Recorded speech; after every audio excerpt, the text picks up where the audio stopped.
Sochlaringiz ham bir g'alati, kiyinishingiz ham, stilingiz bir boshqacha. Xafa bo'lmaydi. Qiz bola xarakteringiz ham bor. O'zi qiz bola emasmisiz? Yaqinda Gaznitsada bir ikkita gap so'zlaringiz eshitilib ketdi. Buni nimaga ommada yashayapsiz? Xorazmda qaysidir tumanida to'yda tayoq yeb kelibsiz. Bu katta muammoga aylanib ketibdi. Bu haqida nima deysiz? Sen menga nima deyapsan? Men sendan necha yosh kattaman? Normal savol bergin menga. Buni yashirishimni o'ziga yarasha sabablari bor edi. Hozir aytib o'taman shu narsani. Men to'yga borganman, pulimni olib chiqib ketganman. Bu yerda men hech qanday aloqam yo'q. Agarda siz o'z yuzingizni tanitmoqchi bo'lsangiz yoki-da brendingiz yoki-da mahsulotingizni reklama qilmoqchi bo'lsangiz yoki-da kompaniyangiz logotipi va videolarimiz tepasida turishini xohlayotgan bo'lsangiz, pastda Telegram raqamimiz bor. Shu raqamga Telegramdan bizga murojaat qilishingiz mumkin. Narxlar juda ham arzon. Hammaga omad yor bo'lsin.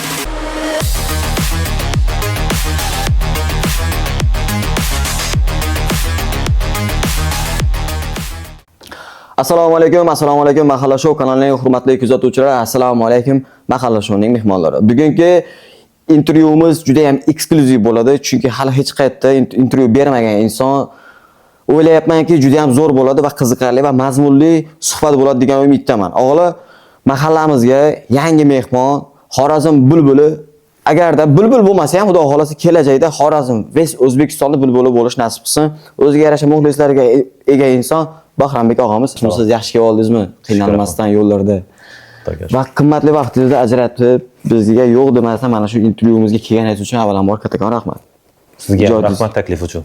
Ijodingizga ijod qo'shilsin, ovozingizga ovoz qo'shilsin. Xudo xolasa bundan-da mavqelarga erishib, shu katta san'atkorlar bilan elimizda, yurtimizda, yurtdoshlarimizga xizmatini qilish nasib qilsin avvalambor. Rahmat inshaalloh. Endi sizga shu o'rinda bir ikkita savollarimiz bersak, endi qiziqadiganlar bor sizga. O'ziga yarasha muxlislaringiz bor, o'ziga yarasha kuzatuvchilaringiz bor. Bilaman, Instagramda ahvatingiz qancha sir bo'lmasa?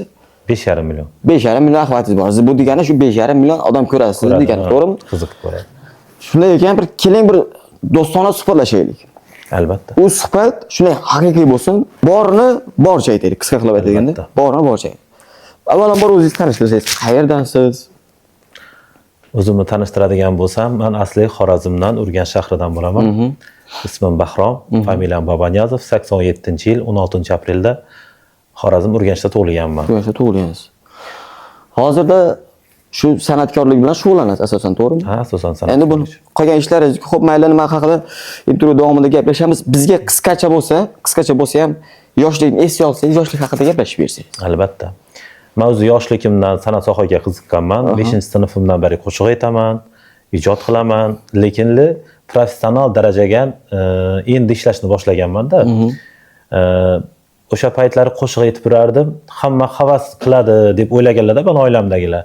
Lekin professional darajada endi chiqib qo'shiq aytib tanilishni boshladik-da endi. Aytmoqchi bo'lganim, men san'at sohaga kirib kelishimga sababim o'zimni yaxshi ko'rgan kasbimda. San'at sohasiga havas qilganman, san'atkorlarga. Shundan kirib kelganman san'at sohasiga. San'at sohasi shunday. Qaysi maktabda o'qigansiz? Al-Xorazmiy nomli 13-sonli maktabda o'qiganman. Maktab. Birorta universitet yoki kollejda o'qiganmiz, Qurilish kommunal kasb-hunar kollejida o'qiganman. Boshqa joyda o'qimagansiz? Yo'q.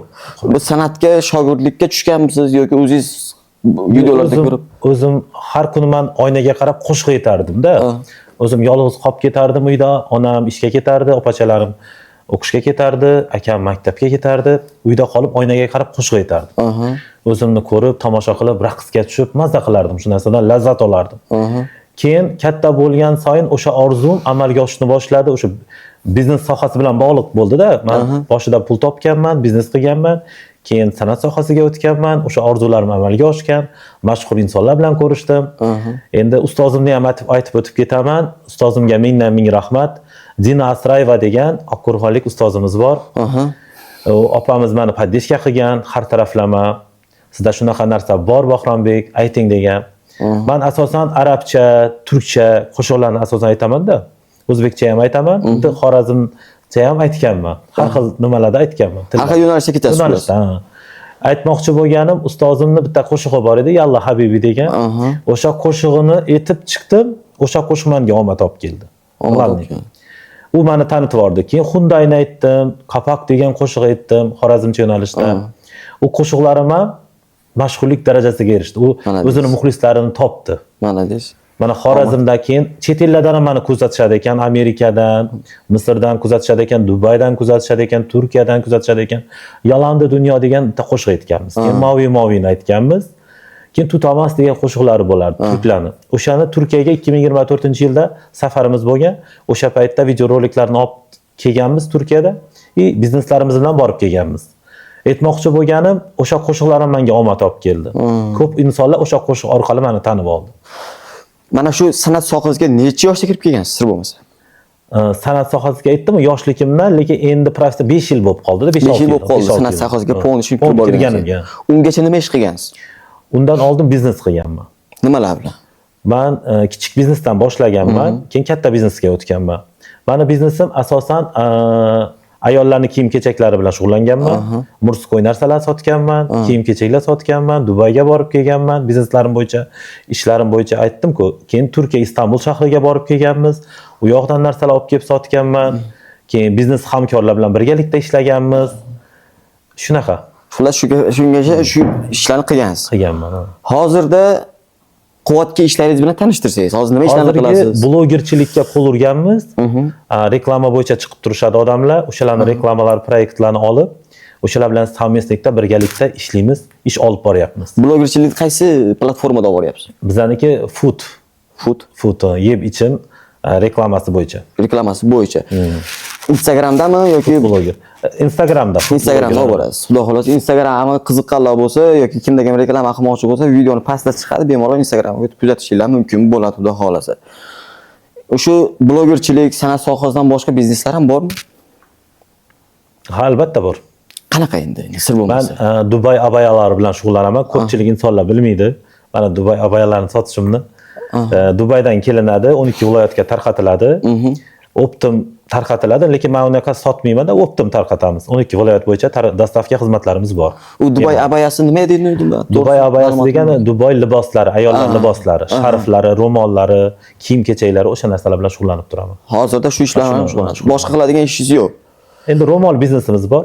Ro'mol biznesimiz bor. Yaqinda bir Instagramda bitta videosi chiqib qoldi rekdan. Ya'ni adashmasam sut sexim bor, ya'ni malochka sexim bor degan. Shu gap haqiqatmi? Haqiqatan bormi shu narsa? U qanaqa bo'lgan? Uni hazil tariqasida olganmiz bizlar. U videomizni unaqa prosmotr oladi deb o'ylamaganmiz. Просто hazil tariqasida olganmiz, lekin hamma xalqimiz uni rost deb o'ylab menga telefon qilib, "Moloko zavodingiz bor ekan, bizga moloko jo'natasizmi, jo'nata olasizmi?" deganlar rosa ko'p telefon bo'lgan. O'sha videomiz orqali. Video orqali. Lekin aslida u hazil tariqasida olingan. Hazil tariqasida olingan videorolik. Tushunarli. Shu hozirda siz kimlar bilan ishlaysiz? San'atkorlar, blogerlarni aytadigan bo'lsak, kimlar bilan ishlaysiz?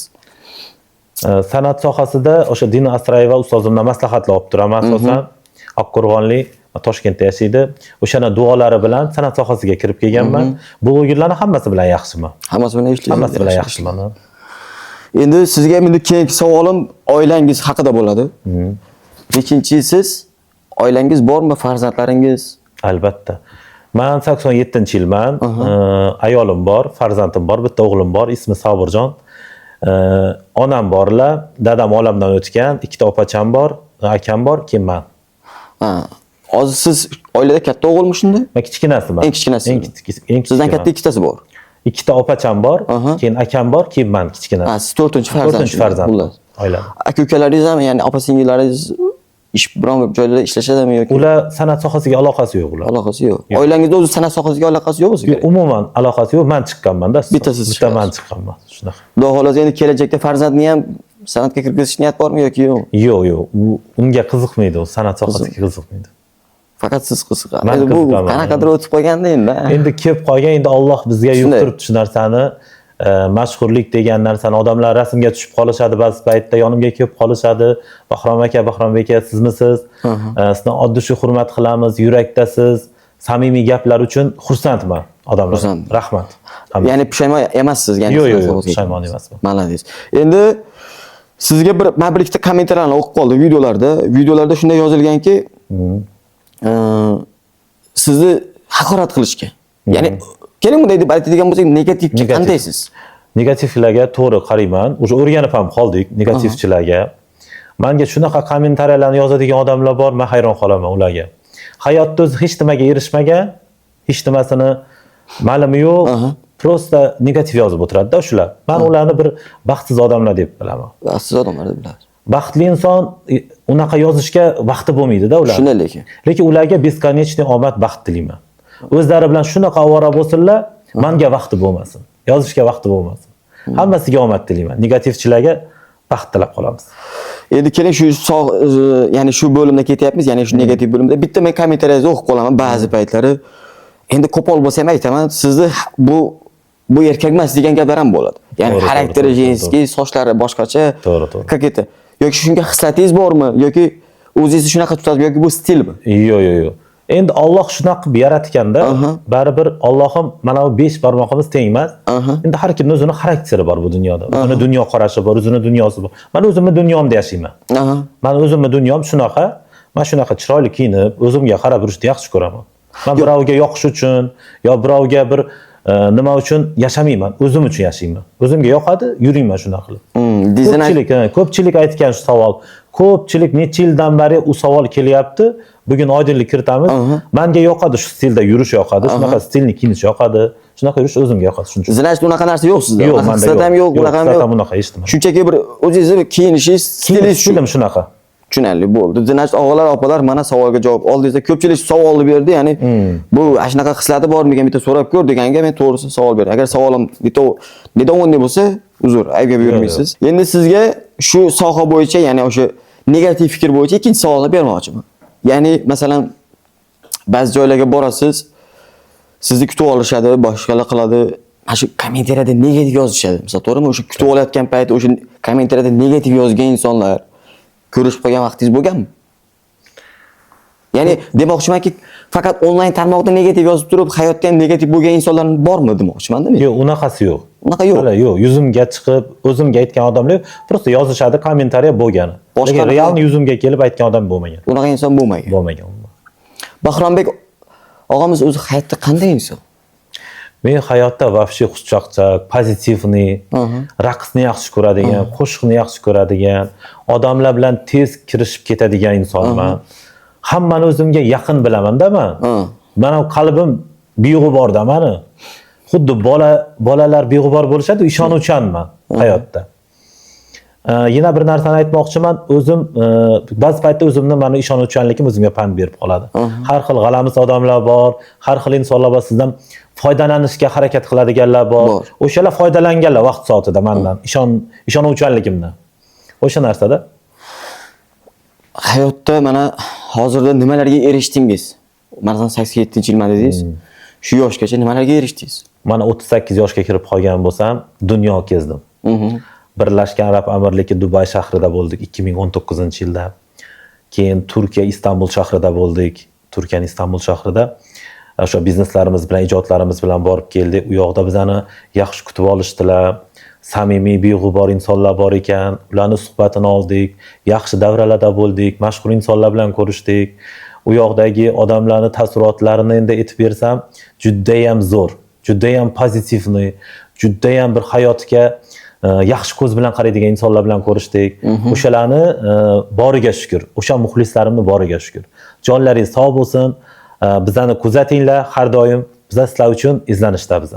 Hozirda to'ylarga qancha bilan chiqasiz? Ko'pchilikni qiziqtirgan savolda shu Bahrombek necha pulga boradi to'yga? Shunday. Men bir rov xizmatimiz bizda anaqa $3000.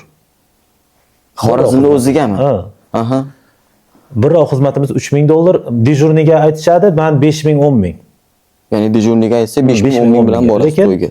Kam chiqaman dejurniga, lekin asosan bir rovga boraman. Bir rovga borasiz. Bir rovga boraman. Viloyatlargacha, Xorazmdan boshqa viloyatlarga, misol Vodiyga deylik.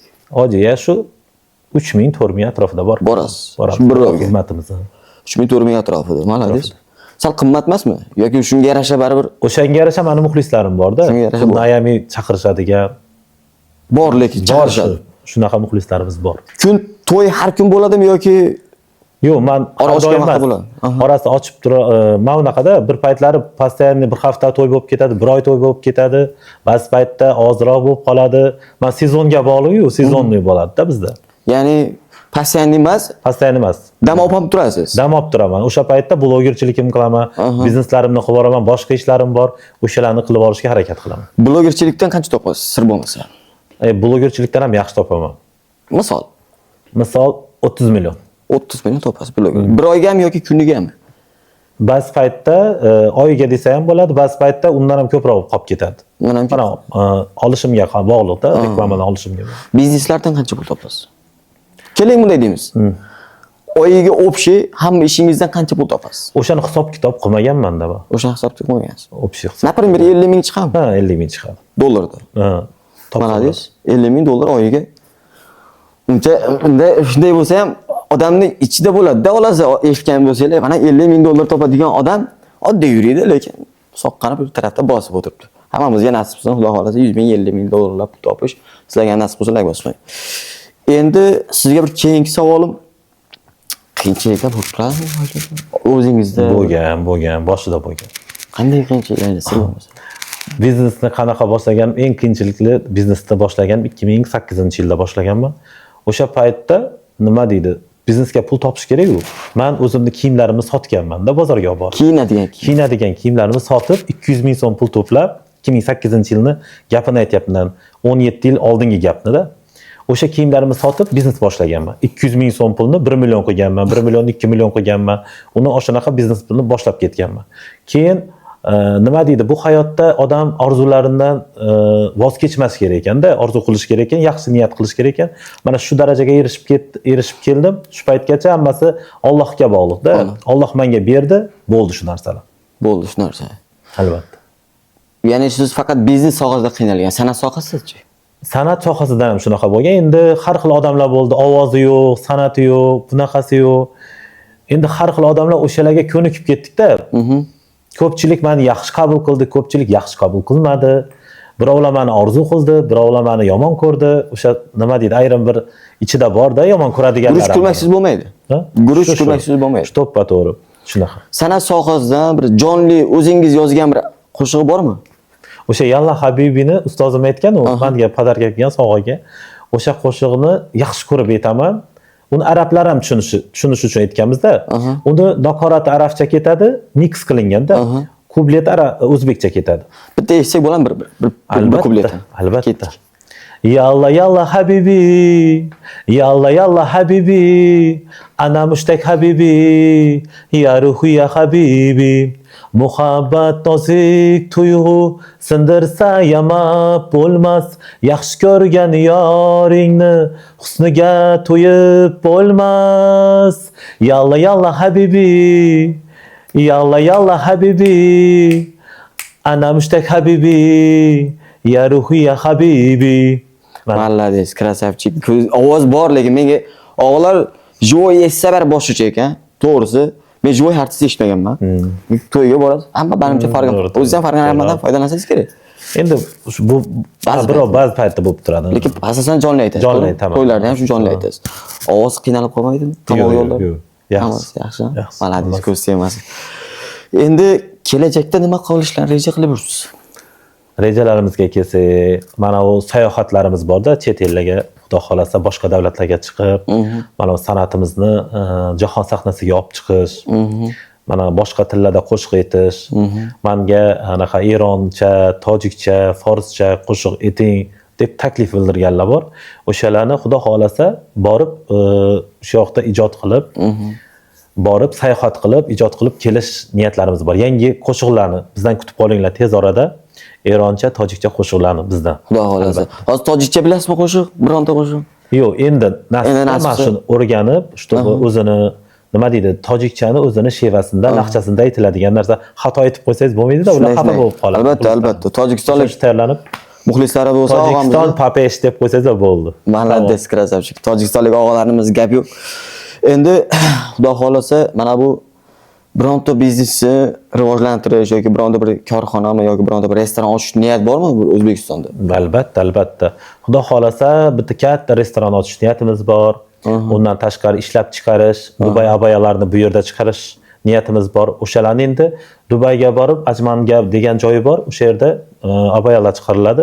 O'shani yaqindan tanishib, o'rganib, bu yerga amalga oshirish niyatimiz borda, plan rejalarimiz bor. Mana shu Toshkentda qilish. Toshkentni o'zida Toshkent o'zida qilmoqchisiz. qilmoqchimizda.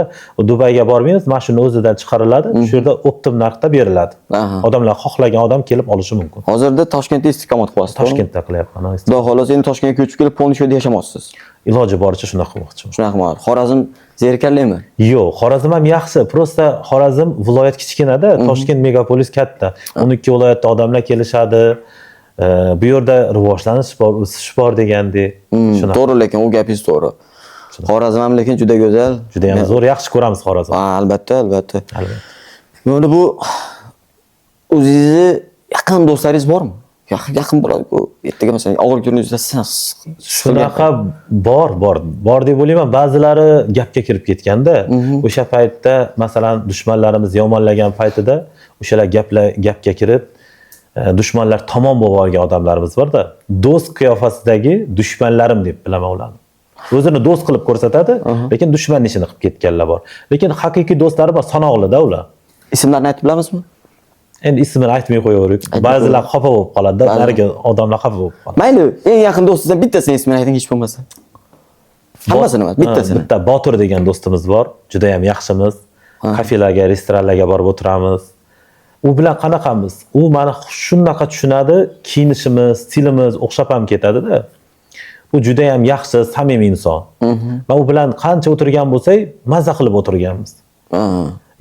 Gapimiz ham, nimamiz ham bir joydan chiqadi-da, fikrimiz ham. Shunaqa. Malades. Endi mashhur insonlardan kimlar bilan bir dasturxonda o'tirgansiz yoki qo'l berib ko'rishgansiz? Ko'rishgan san'atkorlar. Yaqinda Ruxshona bilan ko'rishdik, rasmlarga tushdik, ko'rishdik, yaxshi inson. Keyin Lola Ahmedova bilan ko'rishdik, ular bilan ham rasmga tushdik. San'atkorlar ba'zi ko'pchiligi bilan rasmga tushganman. Ko'pchiligi bilan ko'rishgansiz. Ko'rishganman. O'zingiz havas qiladigan, ya'ni shu insonga o'xshashga harakat qilaman degan san'atkoringiz bormi? San'at sohasida. San'at sohasida Ozoda Nursaidovani yaxshi ko'raman. San'at sohasida arabchani ham zo'r aytadi. Eroncha, tojikchalar, har xil tillarda aytgan. Davlat tillarida. Boshqa davlat tillarida aytgan. O'sha qo'shiqlarini eshitib yaxshi ko'rganman. Keyin Sitora guruhi bo'lardi biz paytimizda chiqaman. Roshan Sabirov bo'lgan, ularga havas qilganmiz. Qolaversa mana hozir eng trendda bo'lib turgan Munisa Rizayeva ijodlarini yaxshi ko'ramiz. O'shalar. Shular bilan nima qilgansiz? Xudo xolasa yaqinda mana konsert bor deb Instagramingizda ko'rib qoldim. Bu konsertga kirasizmi nasibsi? Inshaalloh kiraman. Sizni kuzatadigan insonlar o'sha konsertda ko'rsa bo'ladi bu. Albatta, Sitora guruhining konserti tez orada bo'ladi. 18-dekabrdan 21-dekabrgacha konsertlari bo'lib o'tadi. O'sha konsertda bemalol men bilan ko'rishlaringiz mumkin. Baxshombek og'amiz salbiy fikrlarga, salbiy insonlar. Qanday insonlarni yoqtirasiz-ku, qanday insonlardan uzoqlashasiz? Men yolg'onchi ikkiyuzlamachilardan uzoqlashaman. Mana negativni fikrlaydigan odam bo'lsa, qochib ketaman. Keyin yuzi boshqa, ichi boshqa insonlarimiz bor-da, ikkiyuzlamachilardan qochishga harakat qilaman. Keyin yolg'onchilarni yomon ko'raman. Keyin xasislarni yomon ko'raman. Zihnalarni o'lgida yomon ko'raman. Menga beg'ubor, samimiy, pozitiv insonlar bo'lsa, yonimga kelsa, maza qilib gaplashib o'tiraman. O'shalarni yaxshi ko'raman. Shunaqa insonlarimiz ko'p bo'lishini xohlayman hayotda. Xudo xolasa, mana shu hayotingiz davomida o'zingizga bir salbiy fikr bildiradigan bir boshqa insonlar bilan bitta dasturxondaligi, bitta xonada qolib ketgan kunlaringiz bo'lganmi? Bo'ladi-ku masalan. Bo'ladi. Men unaqa uchrashuv bo'lgan, bitta odamlar bilan uchrashuv bo'lgan. U odamni bilmaganman-da, men boshida yaxshi inson deb o'ylaganman. Men o'tirgandan keyin bilganman-da qanaqa insonligini, xasisligini, zihnaligini, hech kimga bir so'm o'tib ketishini xohlamasligini, o'sha tushunib olganman. Har yigitni aslini bilay desangiz, marakada o'tirib turishini ko'ring. Mashalloh. O'sha deganda shundan bilib olganman. Malades. Sizni kuzatadigan avlodga, ya'ni og'alarimiz bor, ukalarimiz bor, singillar nima deysiz? Nima maslahat berasiz? Ularga mehnat qilishni. Mehnat qilgan odam rohatini ko'radi-da, yuk ko'targan yuzaga chiqadi degandek, odam harakatdan to'xtamaslik kerak. Harakat qilish kerak orzulariga erishish uchun. Bu hayotda biz orzu maqsadlarimizga nima qilib erishamiz degani mehnatimiz orqasidan. Har kim harakat qilish kerak. Harakatni bugundan boshlash kerak, ertaga emas. Ertaga kech bo'lib qolishi mumkin. Bugun boshlab o'sha kunni o'zida bugungi ishni ertaga qo'yma deydi eskilarimiz. O'shaning uchun harakatdan to'xtamaslikni, ishlashni, mehnat qilib, mehnatdan qochmaslikni harakat tavsiya qilgan bo'lardim. San'at sohasida qiziqayotganlarga nima deydi, maslahat berasiz? San'at sohasida ustoz tutishni. Ustoz tutishni. Ustoz ko'rmagan shogird har maqomga yo'g'raladi deydi. Shunday. O'shaning uchun ustoz ko'rib, ustozning ta'limini olib, shogirdlikni qilib, borib, nima desa, o'sha ustozini duolari bilan chiqishni men tavsiya qilgan bo'laman. Tavsiya qilgan bo'lasiz. Ustoz ko'rishni. Ota-ona hayotda nechinchi o'rinda turasiz siz uchun? Birinchi o'rinda. Birinchi o'rinda turadi. Ota-onangiz o'g'lim mana shu san'at sohasiga kirma degan paytlar bo'lganmi? Qarshilik qilganmi? Boshida bo'lgan, onam meni nima deydi, shu darajada yaxshi ko'rgan. Endi har xil holatlar bo'ladi, san'atkorning hayoti og'ir, bolam o'shani qilmay qo'yasanmi degan, lekin ba'zi paytlar meni ovozimni eshitib, san'atimni ko'rib, qo'shiqlarimni studiyaga borib yozdirganmiz. O'sha paytlar eshitib, onam ko'ziga yosh kelgan. Bolam, men sana shuncha yil qo'shiq aytmagin deganman degan. Lekin hozir aytgin deb o'zi aytadi. Men qo'shiqlarni eshitib ko'raman. Ona haqida yig'lamang ona degan bitta qo'shiq yozganman. Tug'ilgan kunda sovg'a qilganman. O'sha paytda onam aytgan, bolam, shunaqa san'ating bor ekan, shunaqa ovozing bor ekan, Allohim bergan ekan senga. San'atingni davom ettir degan. Ya'ni shunda mana bu farzandini san'at sohasiga qiziqishini so'ndirib turgan onalar uchun qarshilik qilmanglar hech qachon, bilasizmi? Odamning ichida shunaqa bir tuyg'u bo'ladi, u tuyg'uni so'z bilan ifodalab berish qiyin. Xohlaysizda baribir shu qo'shiq aytgingiz keladi. Bas paytda hamma narsangizni qo'shiq bilan chiqarib yuborgingiz keladi. Ichingizda boshingizdan o'tayotgan sinovli kunlar, har xil narsalar. Mana shu Yolandi dunyo degan bitta qo'shiq yozganmiz, dardli qo'shiq. U qo'shiq aytilgan qo'shiq, Yolandi dunyo, bu dunyoning yolg'onligi haqida. Mana boshimdan o'tgan narsalar o'sha qo'shiq bilan bog'lab ketilganda so'zlari yaxshilab tushunib eshitsangiz, mana hayotimga o'xshaydigan taraflari bor-da. Keyin bitta qo'shiqlar yozganmiz. Mana boshingizdan og'ir kunlar o'tadi-yu. O'sha paytda o'sha qo'shiq bilan chiqarib yuborganman-da men. Xudo xolasa premyerasini tez orada qilamiz o'sha. Nasib qilsa xudo. Hozir bir parcha aytish iloji bormi? Bir kuplet. Unda qiziq qolmaydi, premyera bo'lmay qoladi. Xudo xolasa premyera tez kunda. Kutib olinglar. Instagramga qo'yasiz-a, nasib qilsa? Albatta Instagram. Instagramlar pastda chiqib turibdi, shunga bemalol o'tishingiz mumkin. Bahrom og'a, nima deysiz? Mahalla shouda sizga nojo'ya bir savollar bo'ldimi? Yoki bir yoqmaydigan tarafi bo'ldimi? Efir video o'chmaydi, ertaga menga murojaat qilib videoni o'chirib tashlaylik, men bu yer yoqmabdi deganingiz foydasi yo'q. Shuning uchun hozir ayt. Hammasi zo'rmi? Yo'q, zo'r. Haqiqatan zo'r savollar ham, yaxshi savollar. Menga hech qanday xafa emasman. Bemalol YouTube kanaliga kirib ko'rishlaringiz mumkin va a'zo bo'lib qo'yinglar, podpiska tashab qo'yinglar. Bizga ham Baholasiz, omad tilayman sizga, joningiz san'atingizga san'at qo'shilsin, avvalambor. Ota-ona ijodlaringizga omad. Muomalangizga, qilayotgan mana shu hurmat e'tiboringizga, ota-onangizga ming rahmat. Otangiz olamdan o'tgan ekanlar, rahmatli bo'lsin, joylari jannatdan bo'lsin. Juda ham xushmuomala inson ekan, og'alar, opalar. Men to'g'risi bunaqa deb o'ylamaganman. Instagramdagi svязь bo'lib turardik. Sal kibrliroqdek tuyulgandi menga. Men siz haqida o'zim tasavvurim.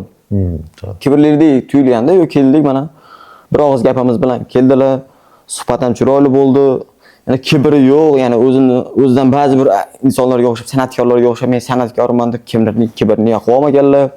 Biznesmenlarga o'xshab, meni pulim ko'p. Masalan, 50 ming dollar pul topaman deyaptilar oyiga, lekin 50 ming dollar pul topadigan insonga o'xshamaydi muomalasi.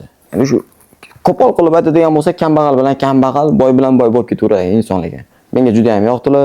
San'atiga san'at qo'shilsin, ovozingizga ovoz qo'shilsin, inshaalloh Xudo xolisa. Xorazm bulbuli, O'zbekiston bulbuli, butun O'rta Osiyo bulbuli bo'lish nasib qilsin sizga. Bizdan mamnunmisiz? Norozilik yo'q. Rahmat sizga, joningiz sog' bo'lsin. Kattakon rahmat, joningiz sog' bo'lsin. Bahrombek og'amizning muxlislariga va mahalla shouning hurmatli kuzatuvchilariga omad yor bo'lsin. Keyingi sonida kimni olib chiqishni kommentariy yozib qo'ysanglar, shunga qarab harakat qilamiz. Rahmat, o'zingizlarga ehtiyot qilinglar.